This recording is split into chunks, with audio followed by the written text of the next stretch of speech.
मैं रेडी हो चुकी हूँ। मैं नहाई नहीं हूँ क्योंकि ठंड बहुत ज़्यादा लग रही थी। मुँह हाथ धो लिया गर्म गर्म पानी से और अब रूम को टाटा बाय बाय करते हैं। अब निकलते हैं हम देहरादून की ओर। अभी थोड़ा मौसम भी खुला हुआ है, हल्की सी धूप आई हुई है। इससे पहले बारिश हो जाए, हमें टाइम में पहुँचना है। तो बाय बाय रूम, हाथ में बहुत सामान है। तो अभी हम यहाँ से पैदल निकल रहे हैं और दोनों के पेट खराब हो चुके हैं। ऐसा कुछ हमने खाया नहीं था, बट फिर भी कल पूरा स्कूटी पे आए, बारिश में भीगे तो हालत ख़राब हो चुकी है।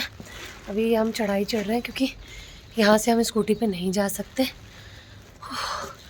मुझे इस चढ़ाई से वैष्णो देवी की और हाथी मत्था की चढ़ाई, अब देखो ये हमें ऊपर जाना है चढ़ के, और ये हम पीछे से चढ़ के आ रहे हैं।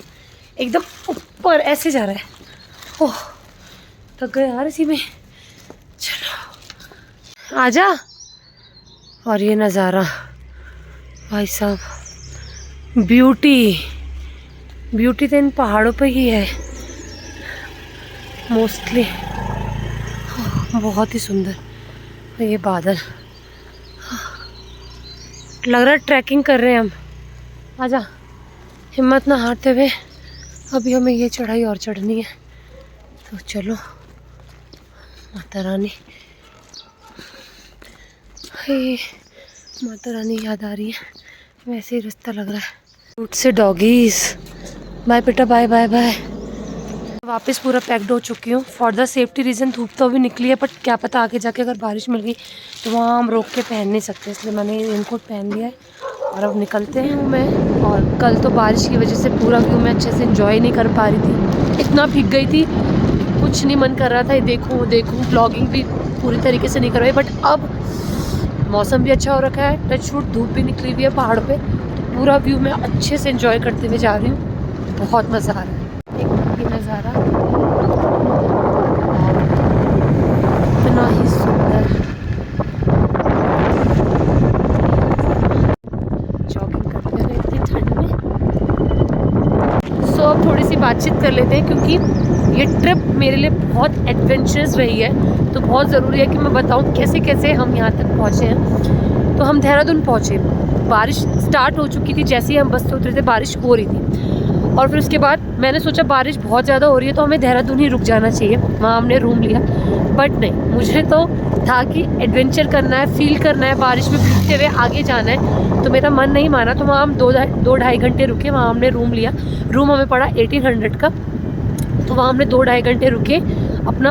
उसके बाद वहाँ से हम निकल गए रॉबर्ट्स केव, जो कि बेस्ट जगह है। अगर आप लोग देहरादून आते हो तो वहाँ ज़रूर जाओ। और वहाँ भी हम बारिश में फुल भीगते हुए गए, पानी के अंदर गए, जैसा कि आपने देखा। वहाँ भी हमें फुल बहुत मज़ा आया, और बारिश कॉन्टीन्यूसली हो ही रही थी, बारिश तो रुकी ही नहीं। उसके बाद वहाँ से हमने प्लान बनाया कि अब हमें मसूरी निकलना है बारिश में ही भीगते हुए। और वहाँ से फिर हमने स्कूटी ली, जो हमें पड़ी 600 रुपये की विथ ड्राइवर हमें पड़ा 500 रुपये का। तो अगर किसी को स्कूटी चलानी नहीं आती है तो ये बहुत बड़ा फ़ायदा है कि आपको वहाँ पे ड्राइवर भी अवेलेबल करा के देते हैं, तो बहुत इजी हो जाता है आपका सफ़र। फिर मैं स्कूटी पे बैठी और बारिश झमाझम हो ही रही थी, और बारिश के साथ ही मैं आगे बढ़ती गई। रास्ता बहुत गाइस मज़ेदार था, बट मैं ये नहीं बोलूँगी कि मुझे डर नहीं लगा, क्योंकि चलते चलते बारिश हो रही थी, साइड में पहाड़ है, और फर्स्ट टाइम आप ऐसे पहाड़ों पे खुद आपको स्कूटी चलानी आती नहीं है। डर मुझे लगा, मैं ये नहीं कहूँगी कि डर नहीं लगा, बट उसके साथ साथ मज़ा भी आया। ये मेरी लाइफ का बेस्ट एक्सपीरियंस भी कह सकती हूँ मैं इसे, बहुत अमेजिंग भी है। लाइफ में फ़र्स्ट टाइम मैंने ऐसे किया, मतलब जितनी भी मैंने अपनी बकेट लिस्ट बना रखी है ना थोड़ी बहुत, कि मुझे यहाँ घूमना है, ऐसे करना है, उसमें से कि फ़र्स्ट ऐसा था जो मैंने पूरा किया। मज़ा बहुत आया, एक्सपीरियंस है ये, मैं अपने साथ लेकर जा रही हूँ, और ये एक्सपीरियंस मुझे ज़िंदगी भर याद। केव से हम फिर आगे निकल चुके थे मसूरी की ओर। फिर मसूरी के लिए पहुँचते पहुँचते हमको अराउंड 1.5 घंटे का सफ़र जो हमें तय करना था वो हमने 3 घंटे में किया गाइस, क्योंकि डर भी था और फर्स्ट टाइम चला रहे थे। बारिश इतनी हो रही थी कि इतनी स्पीड में हम नहीं चला सकते थे, तो हम आराम से रुक के गए। बारिश तो बहुत ही ज़्यादा हो रही थी, थोड़ा आपने देखा ही होगा। तो 3 घंटे में हमने सफ़र तय किया, जो कि हमें 1.5 घंटे में करना था। उसके बाद हम मसूरी पहुँचे। मसूरी पहुँच के आधा घंटा हमें फिर सफ़र करना पड़ा रूम ढूँढने के लिए, कि कोई अच्छा सा रूम, सही सा रूम हमें मिल जाए। तो फिर वहाँ पे रूम हमें मिला फाइनली। आधे घंटे पूरा ढूंढने के बाद 1000 का हमको एक रूम पड़ा। फिर वहाँ हमने स्टे किया। तो गाइस वहाँ पे आपको 800 से लेके 1500 तक में आराम से आपको रूम्स मिल जाएंगे जैसे आपको चाहिए होंगे। और बस उसके बाद से हमने वहाँ स्टे किया और सुबह सुबह 7 बजे करेक्ट हम अब निकल चुके हैं वापस देहरादून के लिए, क्योंकि वहाँ से हमारी बस है। तो ये थी मेरी कल की जर्नी, और अब जिसके आगे की दिल्ली तक की जर्नी होगी फिर वो मैं आपको शेयर करूँगी। बट ओवरऑल मज़ा बहुत आया, बहुत ही ज़्यादा।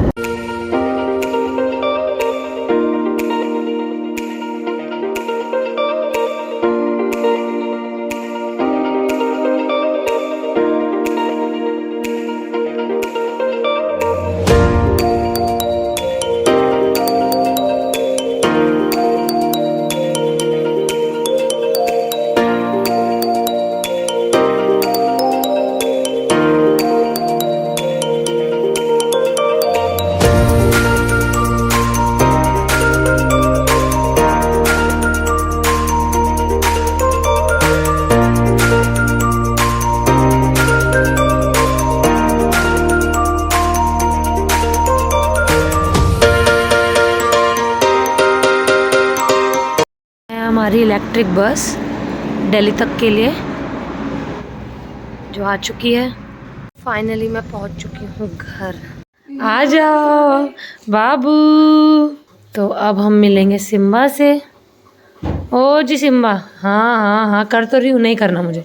अच्छा ठीक है, कर रही हूँ। खुजली चाहिए से प्यार चाहिए।